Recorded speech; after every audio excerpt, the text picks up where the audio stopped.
Moi, je porte du XS, donc on doit décliner le XXS, voire le 14 ans pour certains coureurs, jusqu'au M. 14 ans, c'est pas mal. Il n'y a pas d'XL chez les pros. Non. Dans le staff un peu, mais c'est tout.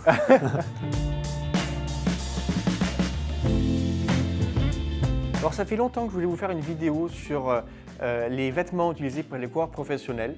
On est en début de saison 2025 et donc pour le coup je vous emmène ici à Fréjus chez Ekoi. Et le but de cette vidéo c'est de vous montrer, on a rassemblé ici tous les vêtements qu'Ekoi met à disposition des coureurs professionnels de l'équipe Israël. Donc je suis avec Stéphane Rossetto. Stéphane est en lien avec les équipes professionnelles qui sont sponsorisées par la marque Ekoi. Il travaille conjointement avec les équipes et avec les coureurs afin de fournir tout l'équipement nécessaire tout au long de la saison. Ton rôle chez Ekoi, c'est d'être en lien avec les coureurs, avec les équipes, avec l'équipe Israël notamment. Explique-moi exactement comment ça fonctionne. Alors, c'est en plusieurs étapes. Déjà, la première étape, c'est l'élaboration de la collection. Donc, toutes les pièces, on les décide nous-mêmes en interne. Et toutes les pièces, pour chaque pièce, on fait un échantillon.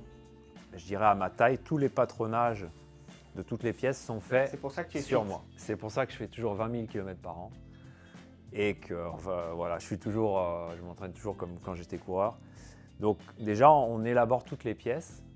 Donc tu les testes? Voilà, je les teste, on voit s'il y a des modifications à faire.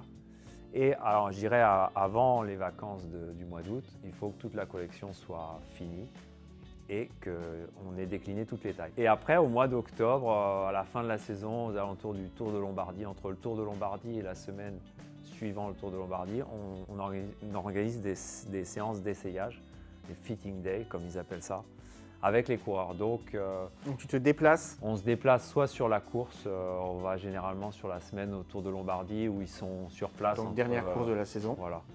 Et là, on fait des essayages avec chaque coureur, ça dure environ entre 3 quarts d'heure et 1 heure par coureur. Ouais. Combien de coureurs par équipe? Il y en a 30 coureurs, mais on ne fait jamais les 30. Parce que en fait, une année sur l'autre, comme il y a des coureurs qui restent, ceux qui restent et qui ont déjà fait l'essayage l'année d'avant, ils nous demandent juste, on leur demande juste s'ils ont des modifications, si tout est OK, et souvent ça va. Donc en fait, on fait souvent les nouveaux. Donc les nouveaux, c'est en moyenne 10 coureurs. D'accord. Donc on les répartit sur 1 ou 2 dates. 2 dates, c'est l'idéal parce que pour avoir le temps, pour pas être trop, avoir la même intensité avec chaque coureur. Chaque coureur a le droit au même traitement. Sur chaque coureur, on fait des modifications demandées. Si on doit rallonger les manches, rallonger le cuissard. Pour chaque coureur? Ouais.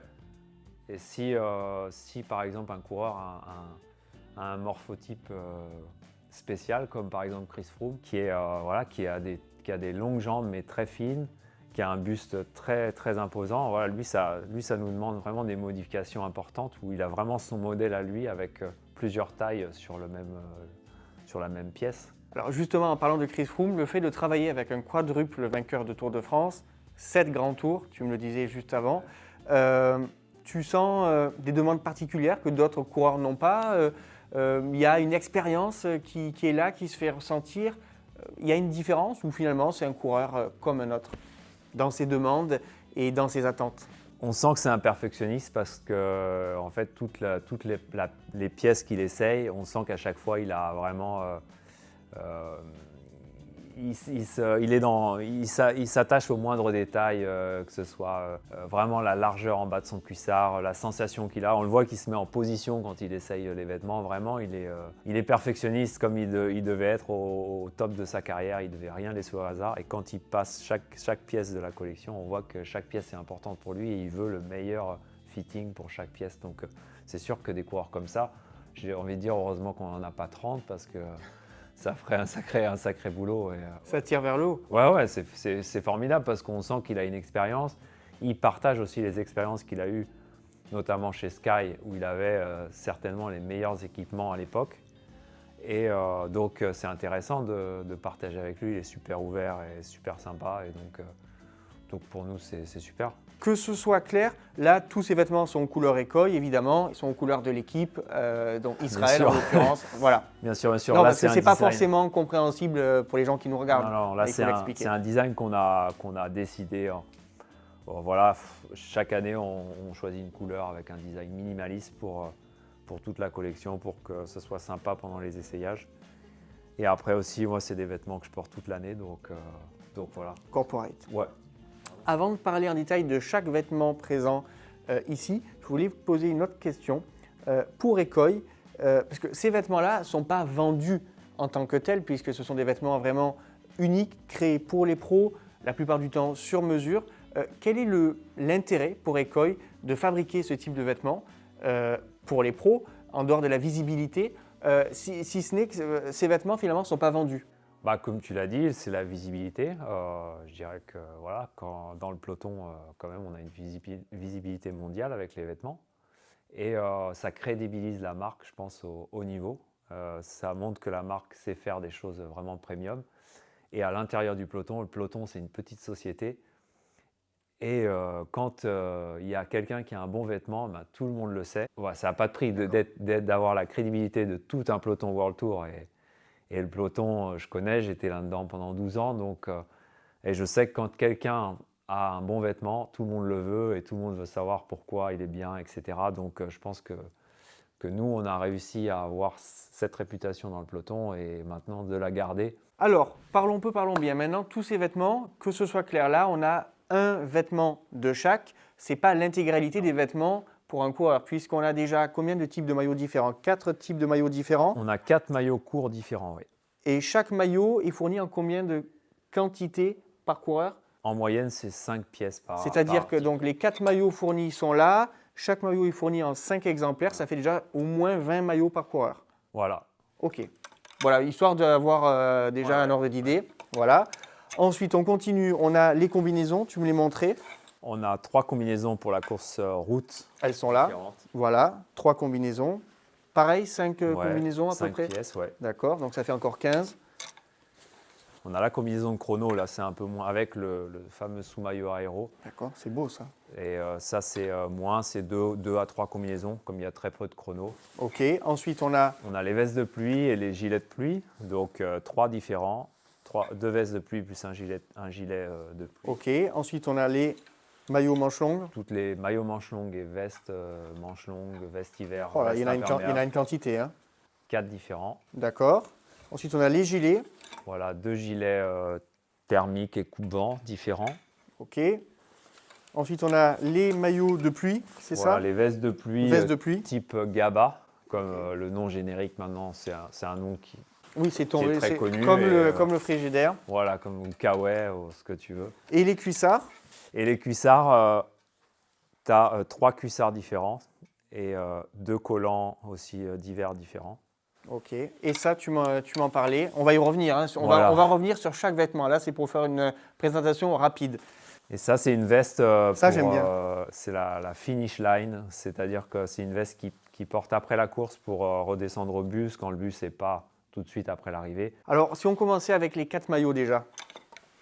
Alors, bah, là, tu as le maillot vraiment été, vraiment estival que tu utilises. Maintenant, on ne peut même pas dire qu'on l'utilise que pour l'été parce que quand tu commences la saison en Australie ou à Dubaï, etc., Donc, ils ont déjà ce Ouais. maillot-là. il faut déjà qu'on leur fournisse des tenues été au mois de février.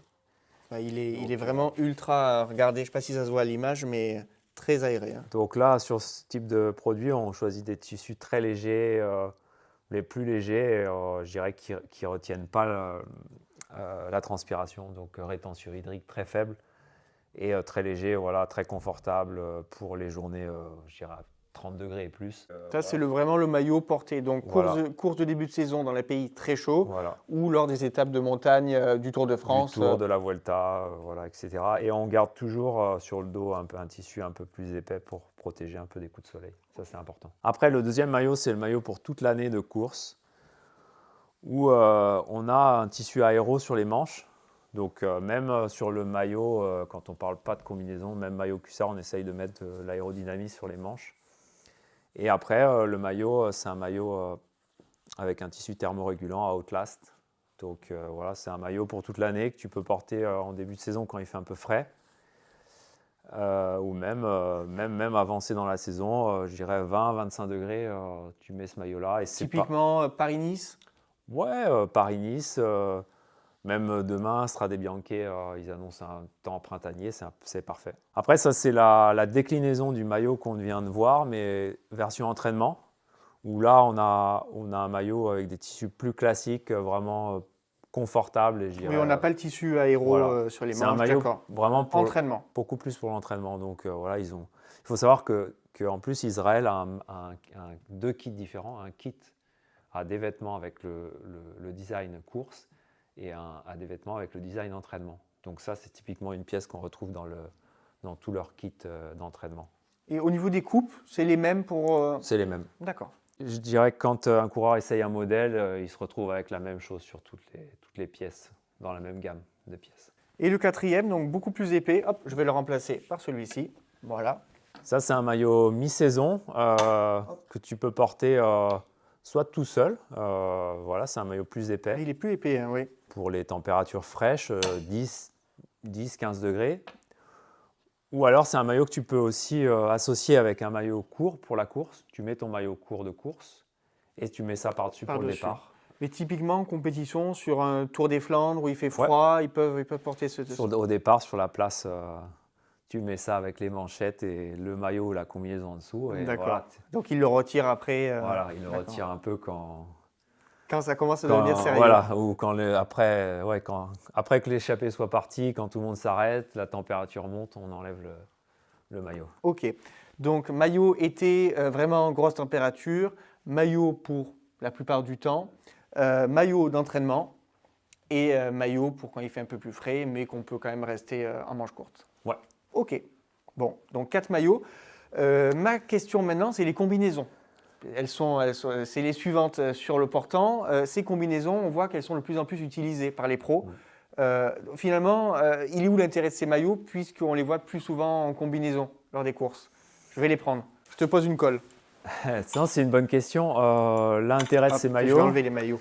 C'est qu'on a toujours des coureurs qui affectionnent courir en maillot cuissard. Il y a des exemples concrets.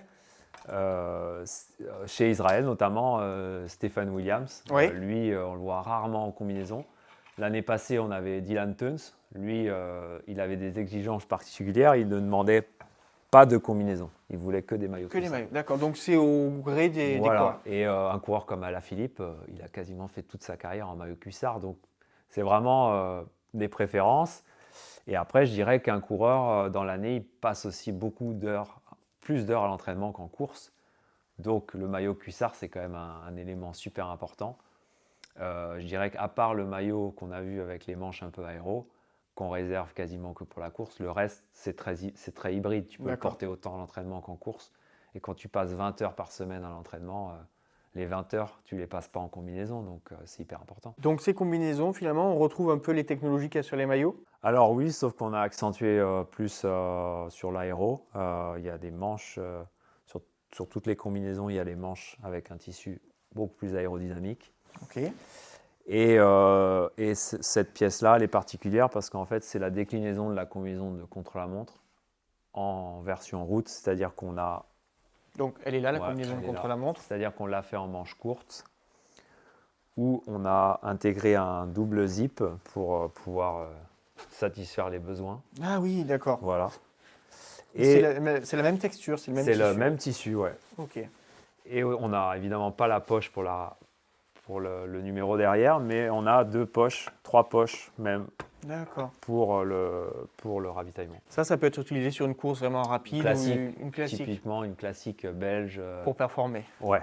C'est un produit qui est nouveau cette année. C'était une demande des coureurs l'année passée, un peu quand ils ont vu l'année passée les coureurs de IF, notamment Ben Illy avec la combinaison de chrono et les poches, les dossards qui servaient de poche. Nous, on a dit, on va essayer. On va faire une combinaison de chrono, mais beaucoup plus adéquate pour la course. Donc, on a créé ça.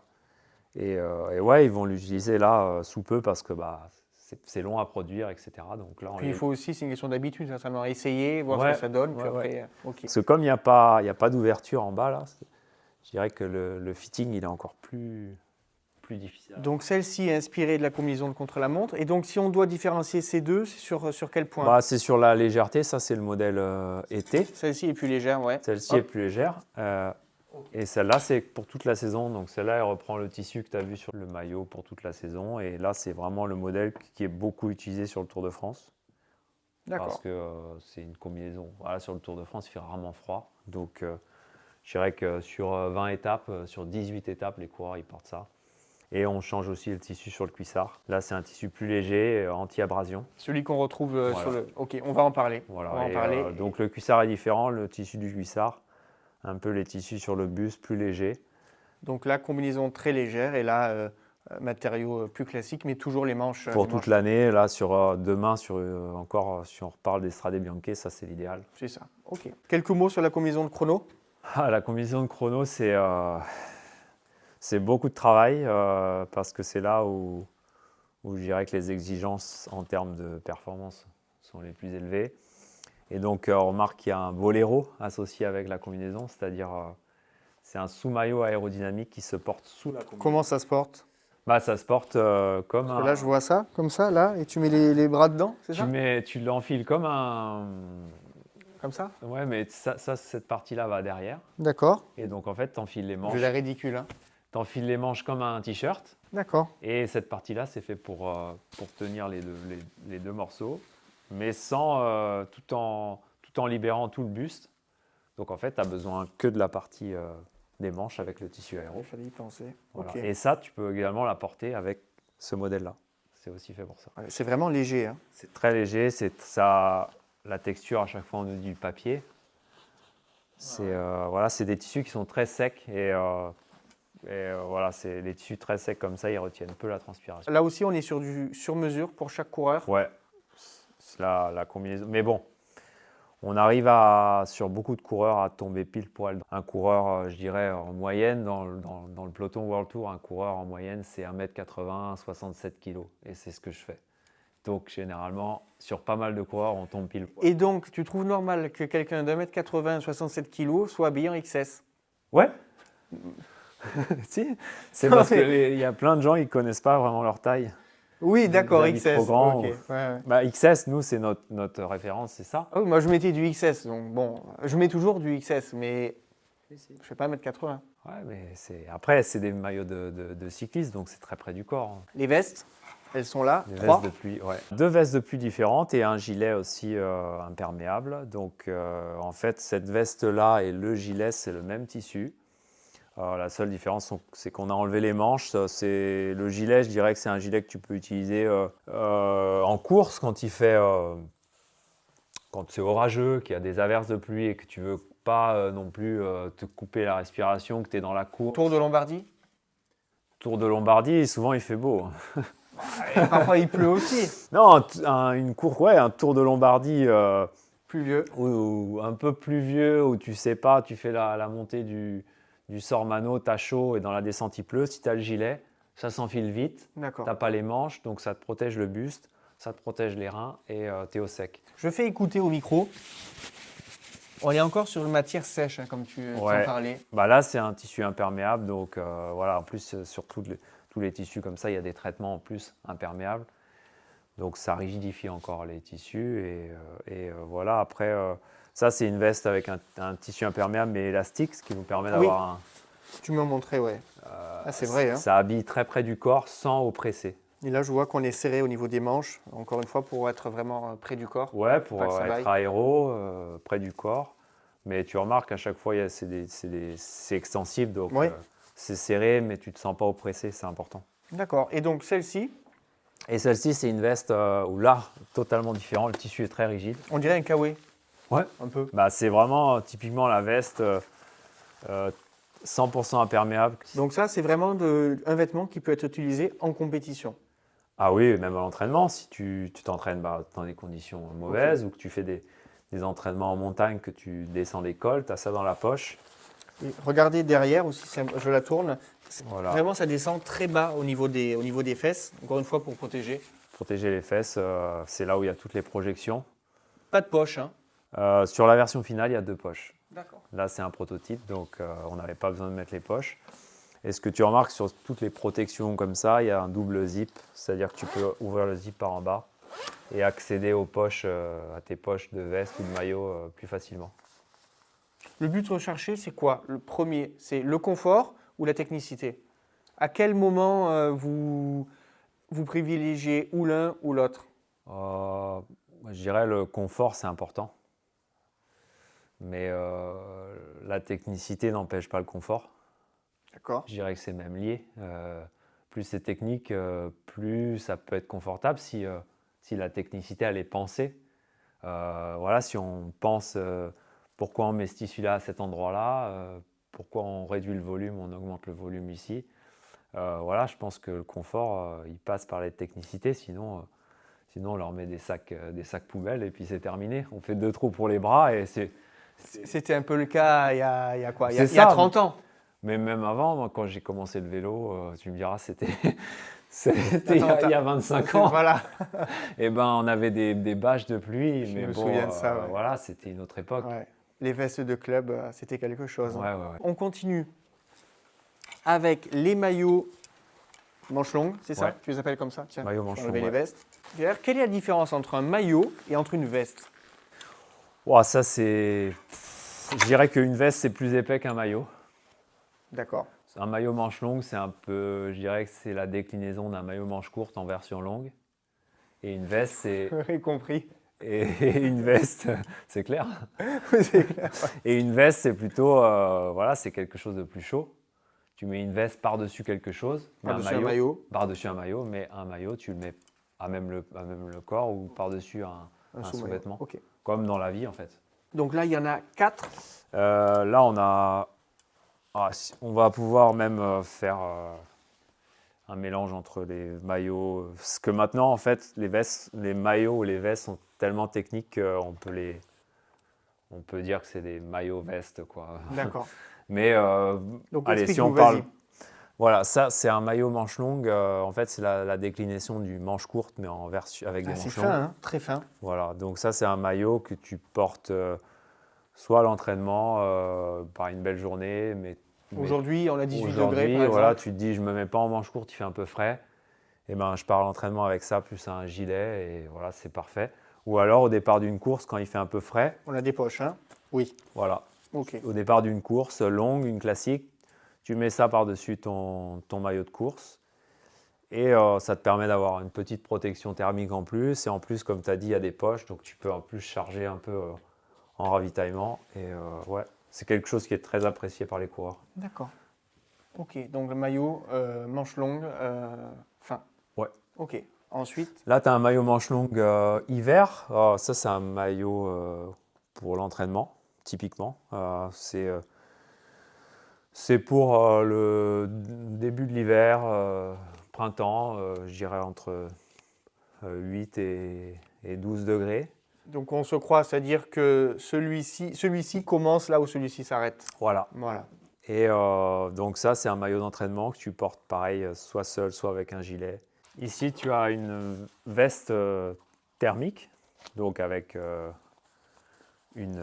un traitement imperméable, quelque chose qui est vraiment C'est-à-dire, couvant, on va la mettre isolant. là. Hop. Ça, c'est une veste qui est vraiment isolante et on a rajouté un peu de chaleur à l'intérieur. Ah oui. Ça, c'est vraiment des créations pour les coureurs. C'est des accouplages, des accouplements de tissus qu'on fait nous-mêmes par rapport aux exigences des coureurs. Donc, Ça, c'est pour rouler, par exemple, en Belgique, l'hiver. ouais, c'est ça. pour l'entraînement. Ça, c'est des vestes qui sont portées même. On voit souvent après la course, pareil, des vestes chaudes, isolantes. C'est fou, parce qu'elle est quand même légère. Hein. Ouais. Le temps des vestes chaudes très, très épaisses, Très lourdes, non, c'est très fini, lourd, ça. c'est fini. Puis on voit que la coupe aussi, elle est quand même proche du corps. C'est pas quelque chose qui va bâiller. Non. Moi, je dis toujours qu'il faut pas plus de 3 couches. Et souvent, quand tu portes ça avec un sous-maillot manche courte ou manche longue, thermique. Tu mets ça par-dessus. Et vraiment, s'il fait très froid, tu as encore un gilet par-dessus. D'accord.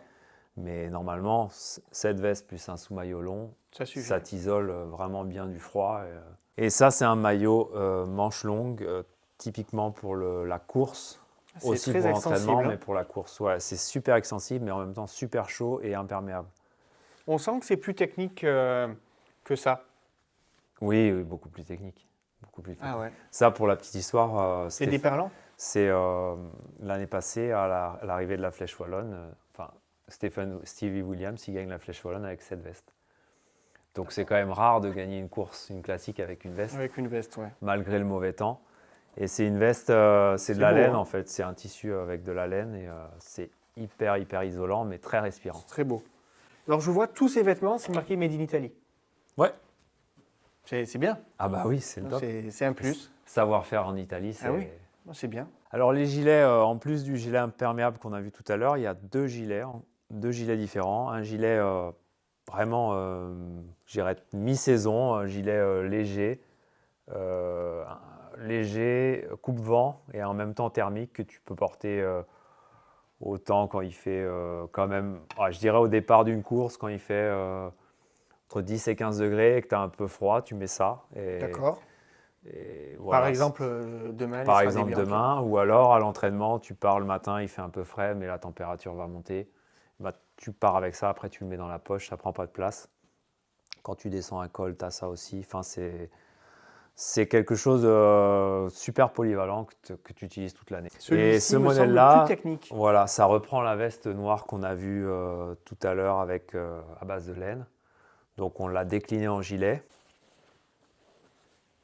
On a plusieurs matières, hein. Et dans le dos, on retrouve un tissu plus léger aussi qu'on a élaboré pour les pros.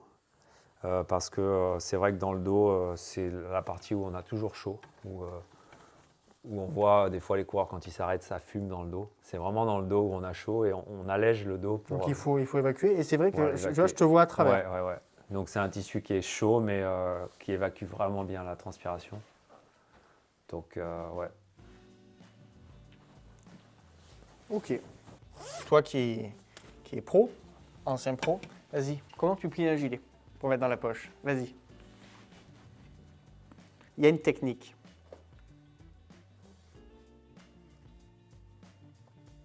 Voilà. Magnifique. Et moi, je suis un maniaque avec ça. Donc... Je vois. Et en plus, c'est fait exprès, je crois. Eh oui. Je crois. Non, c'est fait exprès. Non, pas forcément, mais ouais, tant qu'à faire. Pas mal. Après les gilets, on a les deux vestes type GABA. Alors, donc comme tu le disais, GABA, C'est c'est une veste qui est devenue un peu qui est rentrée dans le domaine public, puisque tout le monde utilise ce terme. En fait, GABA, c'est une veste de pluie. Ouais, c'est une veste de pluie, mais aussi thermique.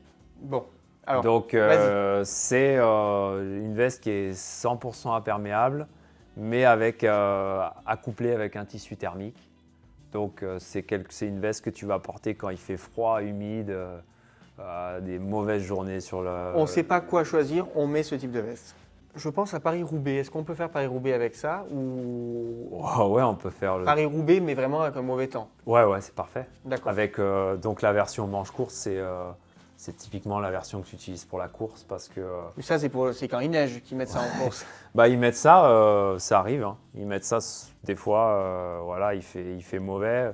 Ça arrive aussi qu'on change de veste même dans la course. Oui, ça, on le voit souvent. On part Ils descendent aux voitures. Ils changent on de le voit. veste, ils mettent une veste sèche. Cette veste-là, elle est dans le sac de pluie, on la met et ça nous sauve la vie.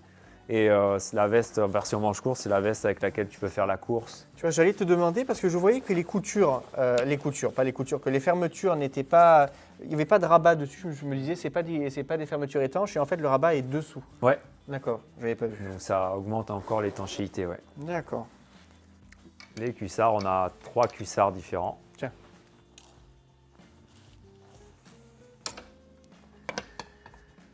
Donc tu as le cuissard hiver et imperméable. Cuissard hiver imperméable, super important pour les journées de pluie. Donc utilisable à l'entraînement l'hiver quand il pleut, mais aussi on peut l'utiliser en compétition, par exemple avec la veste GABA, une parfait. journée d'une course sous la pluie. Par exemple, Liège-Bastogne-Liège, on part, il pleut. Ah bah oui, c'est Voilà. indispensable. Tu mets ça avec des jambières et une GABA. Là, on est sur le cuissard ultra léger Ultra pour light. l'été. Je le reconnais, celui-ci. Il est vraiment ultra fin et en même temps vachement flexible. Ouais, tu vois, Alors là tu vois aussi, quasiment... On n'a pas parlé des élastiques. Oui, donc on n'a pas parlé du grip à l'intérieur pour les cuisses. Ça, c'est une demande. C'est une demande des coureurs, ouais. Il y en a qui en veulent, il y en a qui n'en veulent pas. Tout le monde en veut. On le monde en met veut. sur tout le monde. Je pense que c'est un plus.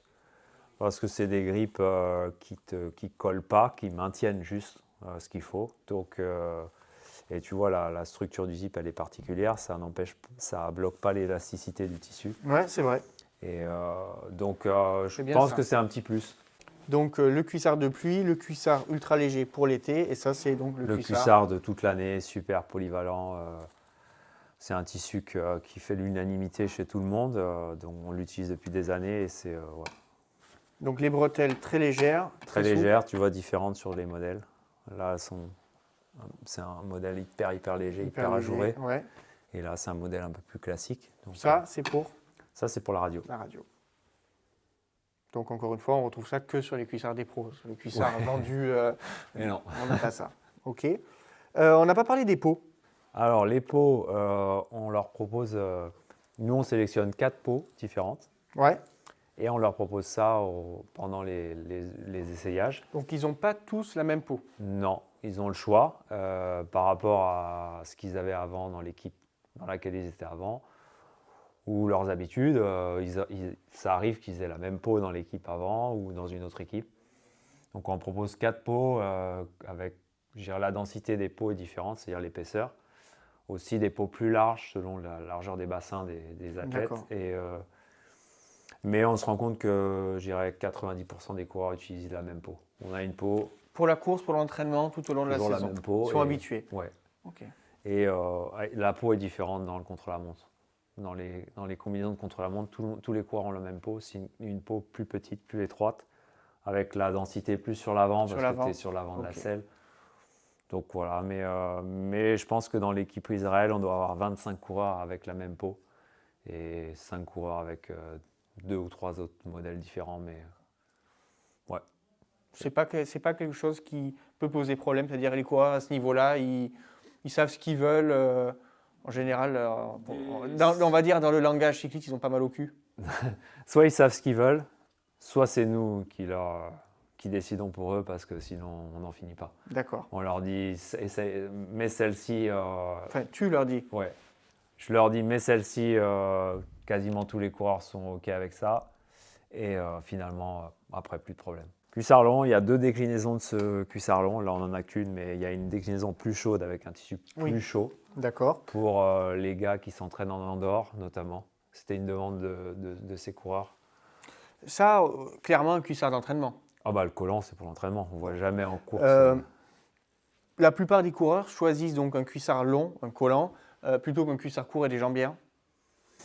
Ça dépend des goûts. Moi, je préfère cuissard court et jambière. Oui, mais toi, tu habites sur la Côte d'Azur. Voilà. Bon, on arrive à la fin, donc on va terminer avec cette veste d'après-course. Alors ça, on l'a imaginé pour les redescentes de col après la ligne d'arrivée, quand le bus est garé en bas du col ou à quelques kilomètres de l'arrivée, ou alors que le coureur il a une interview après l'arrivée rapide.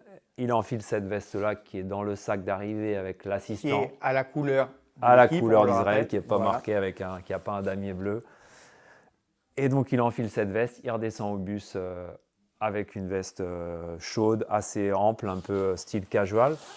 Ouais. Donc c'est une veste imperméable avec à l'intérieur un tissu thermique. Il peut faire face à toutes les Et situations. une capuche. Sur les courses à étapes, c'est un vêtement typiquement qui est utilisé sur les courses à étapes. Donc au final, ça fait quand même pas mal de vêtements, tout ça. Les coureurs, vous leur expliquez, là ce qu'on vient de faire, voilà, ça il faut le mettre dans telle circonstance, ça on l'a conçu pour ça, vous en parlez avec eux? Ouais, on en parle avec eux, on en fait souvent une réunion avec eux en stage en début de saison, je dirais le premier stage en décembre, on leur présente un peu les produits, ils les ont vus aux essayages, donc ils ont déjà pu réfléchir dessus. Et après, on leur présente les produits avant qu'ils les reçoivent à la fin de l'année ou au début de l'année suivante. Et voilà, après, c'est au cours de l'année. S'ils ont des questions, on est toujours disponible. Moi, je suis disponible. Après, tu te déplaces sur les courses? Je me déplace sur certaines courses. Les camps d'entraînement aussi? Ouais, après, on a aussi des meetings aussi avec le staff parce qu'il y a, dans une équipe, il y a aussi tous les entraîneurs. Responsable de la performance. Il y a aussi la personne qui est très importante dans une équipe qui gère tout l'approvisionnement des coureurs avec les vêtements, les équipements. Donc, moi, c'est souvent mon contact dans l'équipe. Et souvent, les coureurs, c'est leur contact dans l'équipe. D'accord. Donc, c'est un peu donc, l'interférence. cette personne fait la personne qui fait le lien entre... Donc, toi, tu fais le lien quelque part entre Écoille et l'équipe. Et cette personne donc, fait le lien entre les coureurs et toi. Voilà. Ok. Voilà, vous en savez maintenant plus sur les vêtements performance utilisés par les coureurs professionnels. Un merci à Stéphane Rossetto qui nous a expliqué tout cela. Et puis je vous dis à bientôt pour de prochaines vidéos, toujours sur Top Vélo. Pensez à vous abonner.